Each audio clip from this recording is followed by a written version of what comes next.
ayudarlos, ¿ya? De todas maneras, siempre, siempre, siempre ustedes van a poder comunicarse directamente conmigo a través del correo electrónico. Cualquier problema que tengan problemas con su trabajo, que tengan problemas personales, lo que sea, o sea, cuando necesiten ayuda, por favor, confíen en mí, y manteniendo un área de privacidad, ¿cierto?, en las comunicaciones, yo los voy a poder ayudar, los voy a poder orientar, ¿ya? Segundo, la otra plataforma que ustedes ya usaban desde antes es la umas.net, ¿cierto?, que es donde aparecen todo lo que es la asistencia, calendario, nota, horario.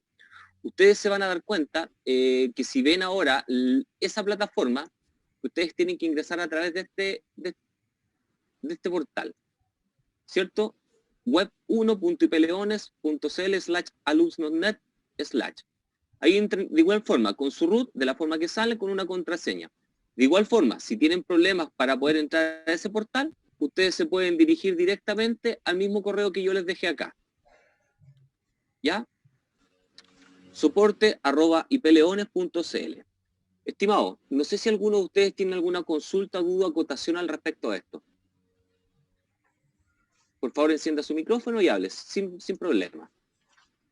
No, profe, yo creo que todos tenemos claro eso porque es la misma plataforma que ya hemos usado el semestre pasado.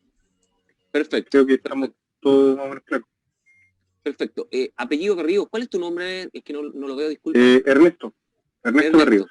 Muchas gracias, Ernesto. Muy buenas noches. Perfecto, ningún problema. Cualquier cosa, chicos, el problema que tengan ustedes me avisan por correo y lo podemos hacer, ¿ya? Entonces, antes de empezar la clase les voy a dar, ustedes saben que estamos utilizando la plataforma Zoom. El instituto se está consiguiendo el licenciamiento de esto para que nosotros podamos tener una clase, por así decirlo, fluida, que no se corte después de los 40 minutos. Sin perjuicio de esto, si eventualmente se nos llega a caer, probablemente se nos llega a caer la sesión después de los 40 minutos, yo les voy a avisar y nos volvemos a reconectar después de 10 minutos, ¿ya? En realidad 5 minutos. Esos 5 o 10 minutos aprovechémoslos para quien quiera ir a buscar algo para tomar, quiera ir al baño, quiera hacer otra cosa, porque sabemos que todo es difícil trabajar y estudiar en la casa porque no estamos solos. ¿Ah? Profe. Dígame, ¿quién me habló? Usted, Javier. Hola Javier, ¿cómo estás? Cuéntame. Bien, bien. Oiga, usted manda un correo hoy de la clase. O sea, con el número de la clase y a qué hora era. No, eso lo mandó nuestra directora. Ah, ya. Doña Marieta. Parece que no me había llegado o sea, me dijeron mis compañeros del WhatsApp. Yo creo, Javier, es muy probable, Javier, que tengas problema con el correo. Después, si quieres, por interno, me manda un correíto a donde tuviste, ¿sí? Acá, de tu correo personal, mándame, me dice, profe, no, porque tú alguna vez has ingresado a tu correo. Sí, lo que pasa es que me hicieron uno, pero uno tenía el nombre mal escrito. Después me hicieron otro y ese sí lo tengo funcionando. Pues. Ah, perfecto. Déjame verificar. Eso verifiquémoslo por interno, ¿ya? Yo te voy a apoyar, no te preocupes, Javier, ¿ya? ¿Alguno más, alguna pregunta al respecto a esto? Profe, sí, tal vez lo que se puede hacer es que empiecen a subir, en vez de subir a la plataforma las clases como en foro, empezar a agregarla en el calendario. Como tenemos plataforma Gmail de correo, si lo agregan dentro del calendario nos van a avisar la notificación y va a quedar todo clarito y nadie puede decir que no le llegó. En realidad está la cita en el calendario, como una reunión de trabajo. Exacto. Muy buena idea, Ernesto, ¿cierto? Sí, claro. Ya, Ernesto, pero mira, adicional a esto, es muy buena idea la tuya, o sea, perfecto, se acepta y se agradece. Miren, yo adicionalmente hay algo que se me está olvidando. Yo, aparte de todo lo que está en la plataforma, el aula virtual y el umas.net, tengo esto. Este Drive yo tengo guardado todo lo que a ustedes les respecta. De hecho, incluso tengo una carpeta diseñada especialmente para ustedes, las cuales yo se las voy a dejar compartida el día de hoy. Los voy a agregar, ¿ya? Los voy a agregar en esta carpeta.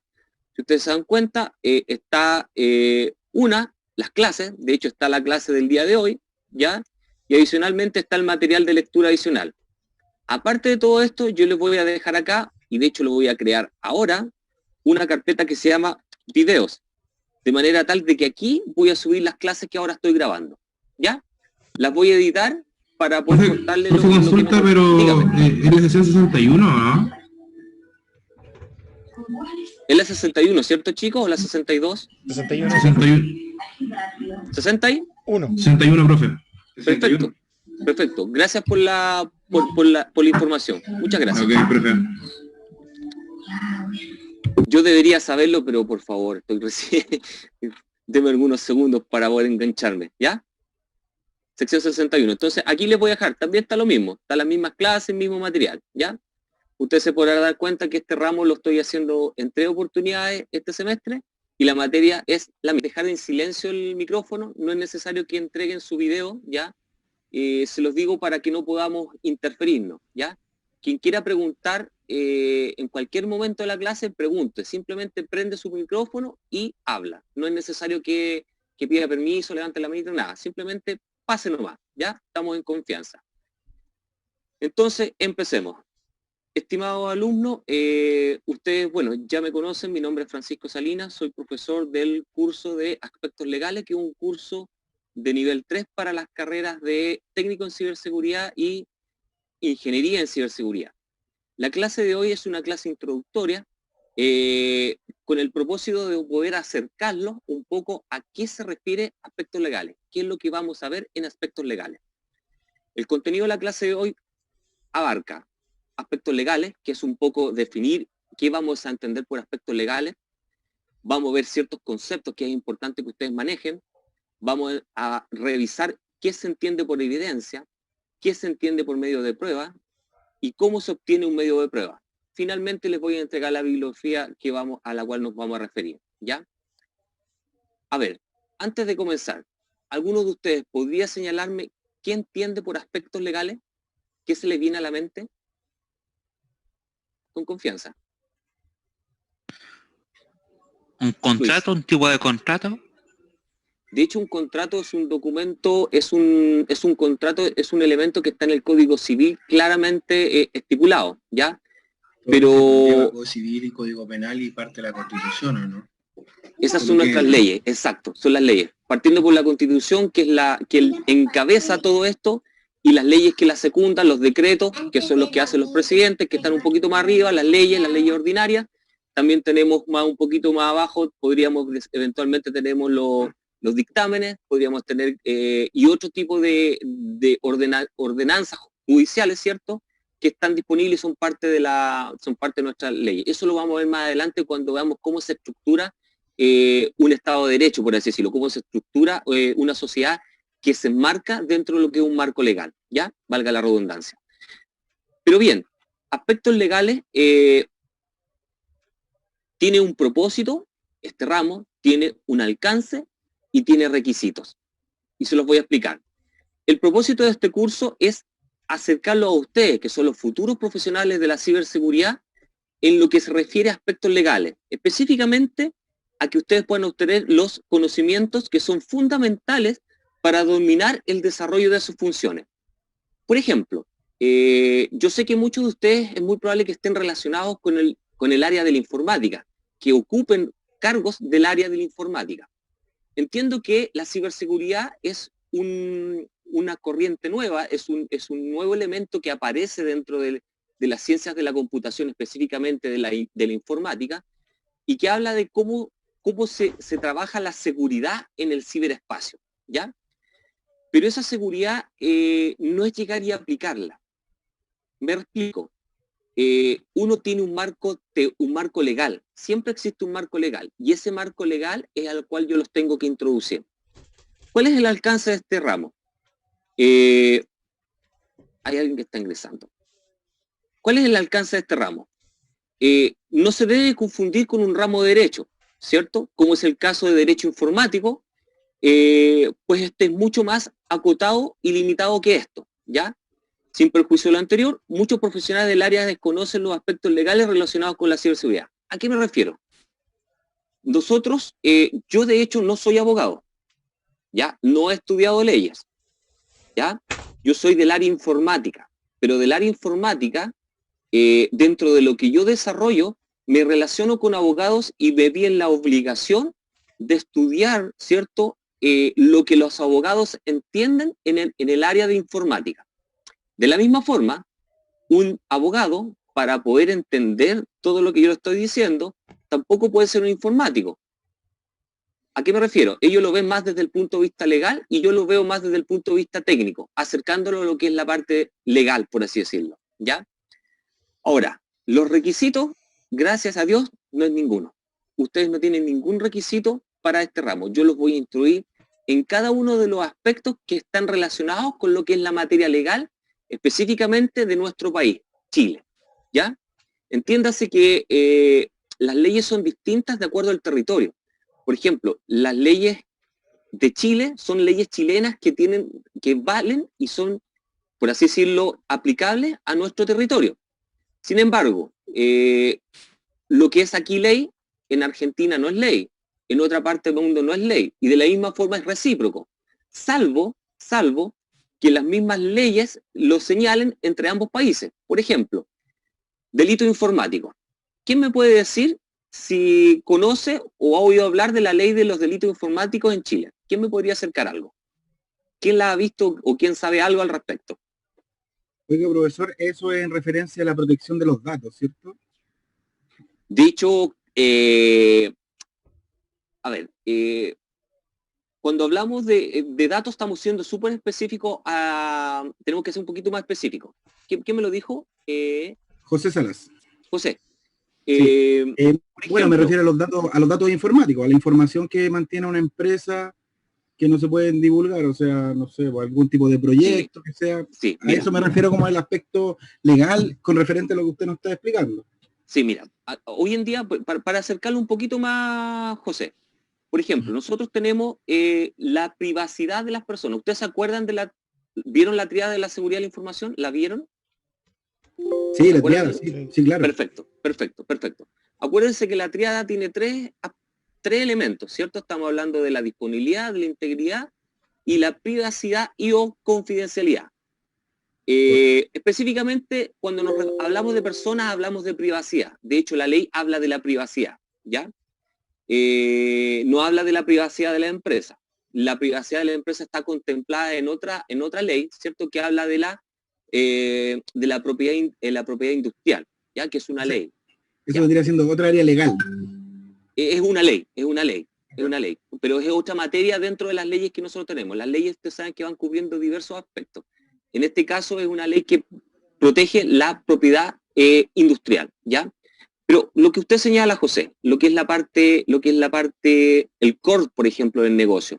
Por ejemplo, imaginen una fórmula para producir algo, ¿ya? O eventualmente el código de un software que hace algo. Eso efectivamente está protegido y está protegido por esta ley. Cuando veamos el tema de la Constitución Política de Chile, cuando veamos que es la Carta Magna, que otros le llaman, vamos a darnos cuenta que existe un artículo, que es el artículo 19, que está específicamente, habla de todos los derechos que tienen las personas, pero no habla de los derechos de las empresas, habla de las personas, derechos de las personas. Entonces, en ese sentido, cuando nosotros hablamos de la seguridad y cuando hablamos de cada elemento que se protege en la seguridad, cada uno de los elementos que conforman la tríada de la seguridad de la información, ¿cierto? Veremos que hay una ley que lo protege, ¿ya? De hecho, nuestra ley de delito informático, que es la 19.223, que la vamos a ver en extenso en este curso, la vamos a desglosar, no la vamos a aprender de memoria, no, eso es mentira, no de memoria, pero sí la vamos a entender artículo por artículo, no son muchos, son 4 artículos, ¿ya? Los vamos a aprender a interpretar, que esa parte es muy importante, ¿ya? Lo vamos a estar viendo, ¿ya? Entonces, dicho esto, entiéndase que nosotros vamos a mirar lo que es la parte legal desde un punto de vista informático. El abogado lo ve ve la informática desde el punto de vista legal. Y en ese punto tiene que haber un acercamiento, ¿ya? Ahora, tal cual como les dije, los requisitos, no tenemos requisitos, ¿ya? No sé si me explico un poquito más al respecto. ¿Bien? Ya, señores. Continuemos. Pero sin embargo, tenemos conceptos básicos que me gustaría que ustedes pudiesen manejar, que los van a tener que manejar y los van a tener que entender. Con la realización de este curso, mi propósito, uno de mis propósitos, aparte de que ustedes aprendan, por así decirlo, unos secundarios que ojalá alguno de ustedes se anime, una vez terminando su carrera, se anime a ser por lo menos un perito informático. Ojalá, ojalá. Por eso es que yo les voy a pasar estos conceptos para que ustedes se vayan interiorizando. ¿Perdón? Yo por lo menos me quiero ir por ese lado.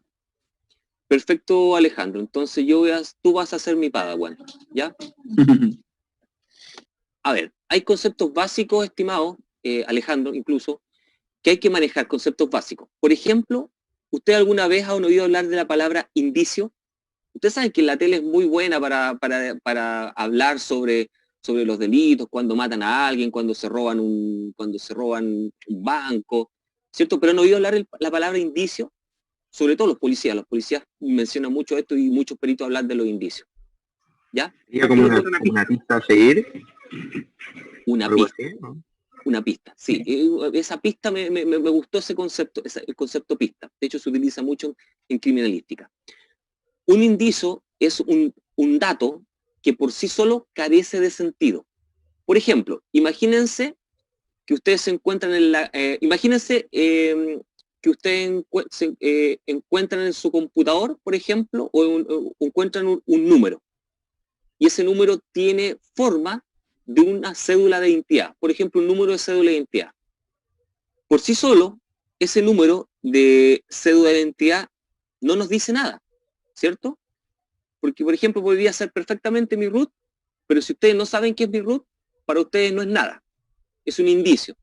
Sin embargo, cuando ustedes, por ejemplo, encuentran otro papelito con mi nombre, otro papelito con mi teléfono, otro papelito con mi dirección de correo electrónica, otro papelito con mi dirección física, al unirlo, ustedes eventualmente podrían tener una información. Entonces, un indicio es algo, pero que por sí solo no tiene sentido, no es capaz de entregarte información fehaciente de un hecho, ¿ya? Aquí siempre vamos a hablar de los hechos, ¿cierto? Más adelante se los voy a ir explicando, ¿ya? Ahora, ¿qué se entiende por evidencia? Cuando hablamos de la evidencia, hablamos de algo, ¿cierto?, que es físico, que tiene la característica de que el contenido por sí solo habla respecto a un hecho, es capaz de dar respuesta respecto a un hecho, ¿ya? Al final les voy a dar un ejemplo de cómo se va concatenando todo esto. A ver, medio de prueba. El medio de prueba es un término que se usa, ¿cierto?, en la jerga, por así decirlo, legal, ¿cierto? Y habla de lo que es necesario para poder afirmar o descartar un hecho. Por ejemplo, cuando fue la reforma procesal penal, ¿cierto? Antes nosotros teníamos los juzgados del crimen, ¿ya? Cuando ocurrían hechos que eran delitos. Cuando hablamos de delitos hablamos de aquellos cuando alguien rompe una ley, ¿cierto? Y esa ley contempla una pena que es una pena pecuniaria, por así decirlo, en donde tú eventualmente, por ejemplo, puedes pagar con cárcel, ¿cierto? U otro tipo de castigo, por así decirlo. Más que castigo es como una forma que tú tienes que pagarle a la sociedad por lo que tú hiciste, ¿ya? Entonces, el medio de prueba, cuando se hizo esta reforma procesal penal, para que alguien sea procesado o se le pueda imputar un delito y se le pueda procesar, se necesita al menos un medio de prueba que, por así decirlo, te permita relacionar a ese individuo con el hecho, que en este caso es un hecho constitutivo de delito. Por ejemplo, imagínense que a mí me acusan, por ejemplo, de asesinar a alguien. Si no existe al menos un medio de prueba que a mí me relacione con el asesinato, ¿cierto?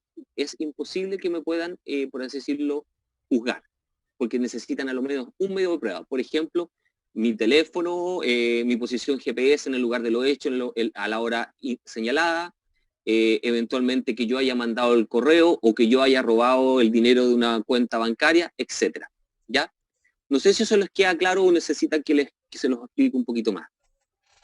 ¿Alguna duda? ¿Cuál es la diferencia entre medio de prueba y evidencia? Que no me queda claro ahí. Muy buena tu pregunta, Luis. Excelente. Sería como lo mismo, ¿no? Lo que pasa, mira, lo que pasa es que cuando un perito en un área, por ejemplo, un perito informático, ¿cierto? Cuando un perito informático procesa la evidencia, obtiene un medio de prueba a través de la realización de un peritaje informático, por ejemplo, o un peritaje médico forense, o un peritaje criminalístico, ¿ya? Entonces, solamente... Entonces la evidencia no necesariamente es un medio de prueba, pero todo medio de prueba debe ser una evidencia. Todo medio de prueba puede provenir de una o más evidencias. Perfecto. ¿Quién hizo ese alcance, Ernesto? Ernesto. Perfecto, perfecto, lo entendiste bien. Es una función que va de un lado hacia otro, pero no se regresa, ¿ya? Ya, no Entonces, exacto. O sea... Sería como un proceso de la evidencia hasta el medio de prueba, ¿no? Claro, tengo que procesarlo. Tengo que procesar la evidencia para obtener mi medio de prueba. ¿Han oído hablar ustedes de la puerta giratoria? En los procesos judiciales, en donde... Bastante, y es lo que más ocurre en Chile. No lo he escuchado. Y todos estamos choreados por eso, ¿cierto? Porque trabajamos. ¿Ah? Bueno, el tema está que muchas veces sucede que por esto, como un juez no te puede procesar si no tiene a lo menos un medio de prueba que pueda, por así decirlo, afirmar o descartar un hecho respecto a un delito, especialmente, no va a poder hacerlo. Y eso muchas veces sucede porque la evidencia es mal procesada, o la evidencia es, por así decirlo, alterada, o pasan otros fenómenos dentro del proceso judicial que afectan la evidencia. La evidencia no es suficiente. Claro, es que la evidencia es como, aquí depende mucho del talento de quien procese la evidencia, ¿ya? Después les voy a explicar. ¿Eso podrían ser como los vacíos legales? Más que vacíos son los errores que cometen, los errores que se cometen y el vacío está en no perseguir esos errores. ¿Ya? No sé si me explico. Es como por no manipular bien la evidencia. Claro, una mala manipulación de evidencia. Exacto.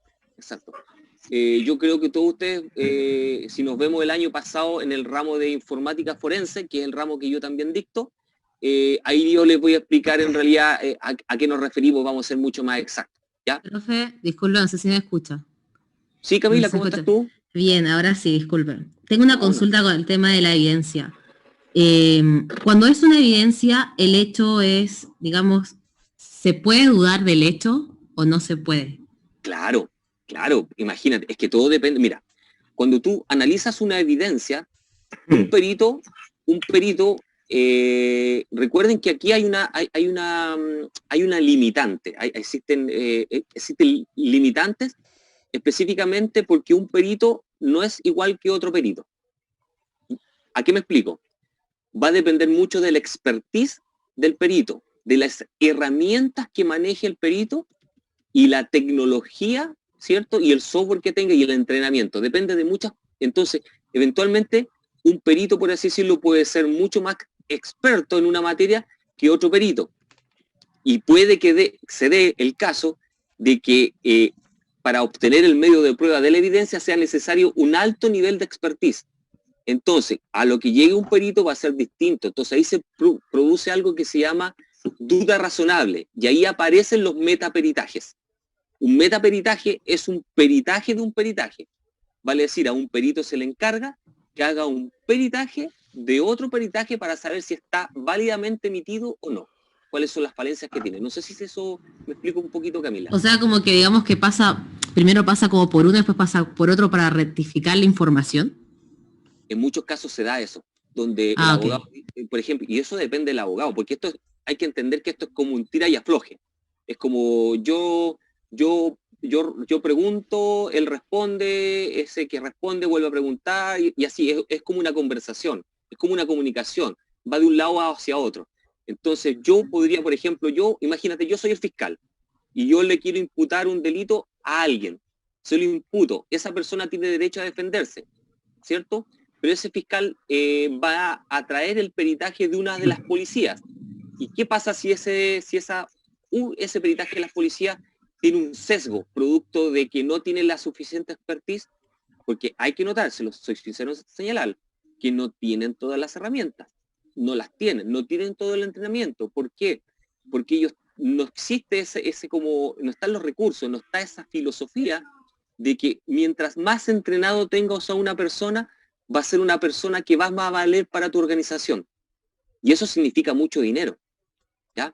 Cuando se hizo esta reforma procesal penal, se hizo muy rápido y no estaba bien implementada en el sentido de tener todos los componentes, sobre todo el dinero, ¿ya? Estimado, me está quedando aproximadamente 1 minuto de esta reunión.